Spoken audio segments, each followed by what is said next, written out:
Hello my dear friends, hi, welcome back to Rosh study. I hope आप सब लोग खैरियत से होंगे। मैं सैयद साद आप लोगों की खिदमत में हाजिर हुआ हूँ एक नया लेक्चर लेकर।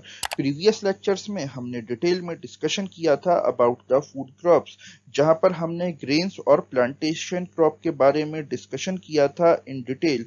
नाउ इस लेक्चर में हम डिस्कस करेंगे about the non food crops, जैसे कि रबर और फाइबर क्रॉप्स। और फाइबर क्रॉप्स में जैसे कि कॉटन, जूट, सिल्क। तो हमेशा की तरह लेक्चर स्टार्ट करने से पहले आप लोगों के लिए एक क्वेश्चन, और आपका सवाल है कि इन चारों क्रॉप्स में से ऑटोमोबाइल इंडस्ट्री के लिए कौन सा क्रॉप इंपॉर्टेंट कंसीडर किया जाता है। इसके लिए आपके ऑप्शंस हैं ए जूट, बी रबर, सी कॉटन या फिर डी सिल्क। कमेंट सेक्शन आपका है, इसको आंसर करने की वहां पर कोशिश करें। हमेशा की तरह इसका राइट आंसर मैं आपको बताऊंगा इस लेक्चर की लास्ट में।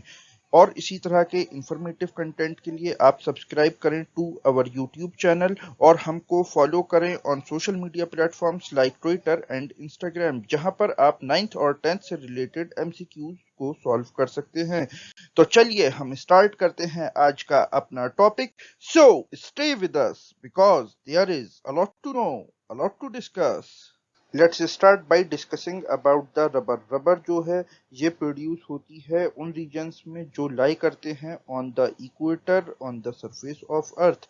इसीलिए इसको इक्वेटोरियल क्रॉप भी बोला जाता है।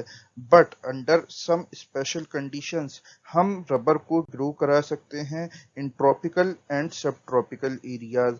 और इसके लिए हमें चाहिए moist and humid climatic conditions, जहां पर कि 200 सेंटीमीटर से ज्यादा का रेनफॉल होता हो एनुअली, और वहां पर टेम्परेचर जो है वो रहता हो अबव 25 डिग्री सेल्सियस। और जैसा कि हम जानते हैं कि इंडिया एक ट्रॉपिकल कंट्री है, तो Indian states like Tamil Nadu, Karnataka, Andaman Nicobar और मेघालय का कुछ हिस्सा, यहाँ पर रबर के लिए जो क्लाइमेटिक कंडीशंस हैं वो काफ़ी सुइटेबल होती हैं। और हम इन एरियाज में रबर का प्रोडक्शन देखते हैं जो कि वहाँ प्रोड्यूस होती है एज अ रॉ मटेरियल, जिसको के बाद में प्रोसेस करके बनाया जाता है इनटू अ यूजफुल आइटम। फिर नेक्स्ट है फाइबर क्रॉप। अच्छा, इंडिया में प्रोड्यूस होने वाले 4 मेजर फाइबर क्रॉप्स हैं cotton, jute, hemp and natural silk, जिसमें से कि कॉटन, जूट और हेम्प ये प्रोड्यूस होते हैं इन सॉइल, और सिल्क ये प्रोड्यूस करते हैं सिल्क वर्म्स, जिनको के ऑब्टेन किया जाता है फ्रॉम द कोकून्स। और ये सिल्क वर्म्स फीड करते हैं on green leaves specially of mulberry. तो ये जो सिल्कवर्म्स हैं इनके रियरिंग को, इनके पालन पोषण करने वाले जो टेक्निक है जिससे कि हम सिल्क ऑब्टेन करते हैं, उसको बोला जाता है सेरीकल्चर। फिर नेक्स्ट फाइबर क्रॉप है कॉटन, और कॉटन के मामले में इंडिया सेकंड लार्जेस्ट प्रोड्यूसर है आफ्टर चाइना। कॉटन सबसे ज्यादा ग्रो होती है in the dryer parts of the black cotton soil. तो जैसा कि हम जानते हैं सॉइल भी कई टाइप्स के होते हैं जो कि हमने अपने प्रीवियस चैप्टर्स में पढ़े थे। तो कॉटन के लिए सबसे ज्यादा सुइटेबल जो होती है वो होती है ब्लैक सॉइल, जो कि डेक्कन प्लेटू में इंडिया के पाई जाती है, जो कि लाई करता है इन द साउथ इंडिया। फिर कॉटन को ब्लैक सॉइल के साथ साथ हाई टेम्परेचर, लाइट रेनफॉल और प्रॉपर इरिगेशन की ज़रूरत पड़ती है, पानी अच्छे से लगाने की ज़रूरत पड़ती है। और हमें कम से कम 210 बिल्कुल फ्रॉस्ट फ्री डेज चाहिए with a bright sunshine for its growth. अच्छा, कॉटन जो है ना ये एक खरीफ क्रॉप है और इसको कम से कम 6 से 8 महीने लगते हैं पूरा पकने में, पूरी तरीके से मैच्योर होने में। और इंडिया में जो मेजर कॉटन प्रोड्यूसिंग स्टेट्स हैं ये हैं like Maharashtra, Gujarat, MP, Karnataka, Andhra Pradesh, Telangana, Tamil Nadu, Punjab, Haryana and UP. Then last और मेजर फाइबर क्रॉप है जूट। जूट जिसको कि गोल्डन फाइबर भी बोला जाता है, और ये ग्रो होती है फ्लड प्लेन्स में, जहां पर कि सॉइल हर साल रिन्यू होती रहती है, और इसके लिए बहुत ही फर्टाइल सॉइल की जरूरत पड़ती है। देन अगर हम बात करें जूट की, तो इसको यूज किया जाता है गनी बैग्स बनाने में, मैट्स बनाने में, रोप्स, यार्न्स, कारपेट्स और भी दूसरे आर्टिफैक्ट्स बनाने में। और इसके अलावा इसको पैकिंग मटेरियल्स के तौर पर भी यूज किया जाता है। बट इसकी हाई कॉस्ट के चलते अब जूट के बने हुए जो मटेरियल्स हैं वो मार्केट लूज कर चुके हैं, और उसकी जगह ले ली है सिंथेटिक फाइबर्स ने, जिसकी के एग्जाम्पल है नाइलॉन।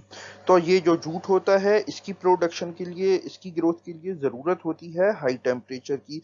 और अगर हम बात करें इंडिया की, तो इंडिया में जो मेजर जूट प्रोड्यूसिंग स्टेट्स हैं वो है वेस्ट बंगाल, बिहार, असम, उड़ीसा, मेघालय एंड इसके अलावा और भी वेरियस स्टेट्स जूट प्रोड्यूस करते हैं। और अगर हम वर्ल्ड लेवल पर बात करें तो जूट का लार्जेस्ट प्रोड्यूसर है बांग्लादेश। तो ये था whole analysis about this topic. Now अब हम वापस आते हैं अपने क्वेश्चन पर। और आपका सवाल था कि इन चारों रॉ मटेरियल में से कौन सा रॉ मटेरियल इंपॉर्टेंट कंसीडर किया जाता है फॉर द ऑटोमोबाइल इंडस्ट्री, और इसका राइट आंसर है बी, रबर्स। अगर ये लेक्चर आपको अच्छा लगा हो तो हमारे चैनल को सब्सक्राइब करें, वीडियो को लाइक करें, शेयर करें, कमेंट करें विद योर फ्रेंड्स, और बेल आइकन दबाना ना भूलें for the notification of our future lectures. So I am Syed Saad signing off, but जाने से पहले एक इम्पॉर्टेंट अनाउंसमेंट। अब आप सीबीएसई 11th इंजीनियरिंग, आर्ट्स और ग्रेजुएशन के एग्जाम्स और एंट्रेंस टेस्ट की प्रिपरेशन घर बैठे और बेटर वे में कर सकते हैं with our free study material. इसके साथ आप डाउनलोड कर सकते हैं वेरियस बोर्ड्स और यूनिवर्सिटीज़ के syllabus from our website tutorbasket.com। और इसके साथ ट्यूटर बास्केट आपके लिए लाया है यूनिक और premium test series with exciting offers. और इसके साथ रेगुलर अपडेट्स के लिए आप हमको फॉलो कर सकते हैं on various social media platforms such as Twitter, Instagram and Facebook at Rosh study.